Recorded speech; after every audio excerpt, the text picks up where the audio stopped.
Ya. Buenas noches, docente. Mi nombre es Sandra Rosario Flores Cruz.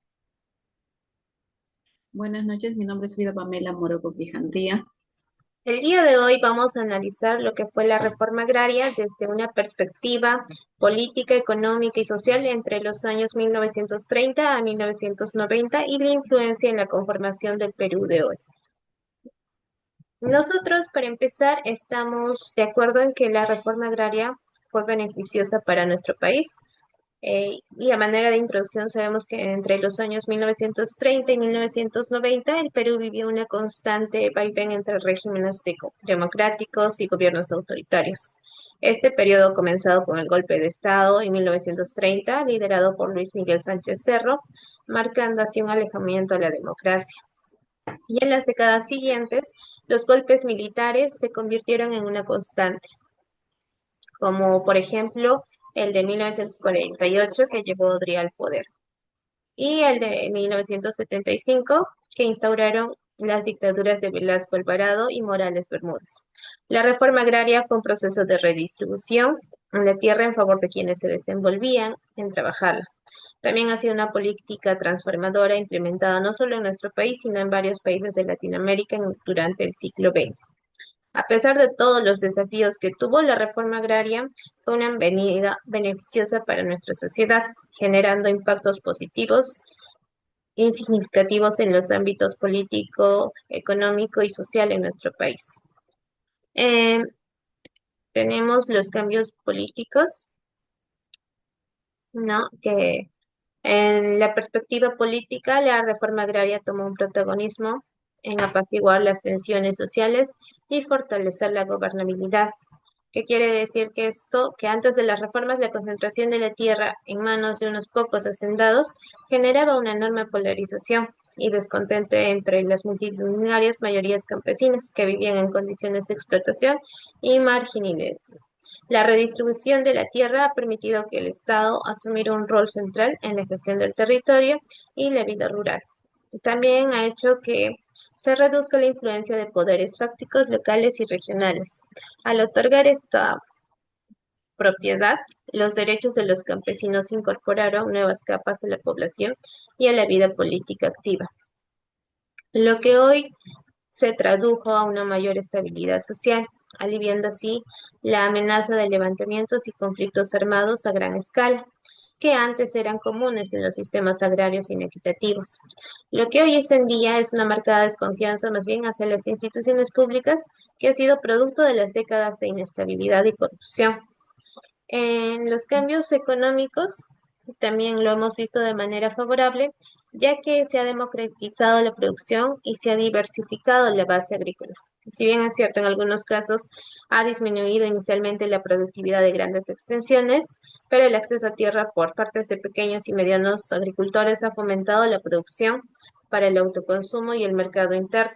También ha generado así una economía más resiliente y menos dependiente de monocultivos de exportación. La fragmentación de estos hacendados ha incentivado la diversificación de los cultivos y la creación de pequeñas unidades productivas. Aunque tenía muy poca tecnología, han aportado la seguridad alimentaria y también han generado empleo a las personas del ámbito rural. Y al momento de liberar los campesinos, las relaciones de la dependencia feudal se impuso una nueva dinámica económica donde los productores podían invertir sus excedentes y participar más activamente en el mercado. Durante el gobierno de Velasco Alvarado, en los años 70, se implementaron políticas de sustitución de importaciones y también se nacionalizaron sectores claves como la minería y el petróleo. Continuando, le doy paso a mi compañera Camila. Sin embargo, continuó la dependencia de las exportaciones y la desigualdad en la distribución de la riqueza. En los años 80, la economía enfrentó una crisis profunda, con la hiperinflación y una deuda externa insostenible. En la actualidad, aunque la economía ha mantenido mayor estabilidad desde los años 90, la dependencia de los recursos naturales continúa. Este periodo histórico nos recuerda la importancia de diversificar nuestra economía y fortalecer el mercado interno.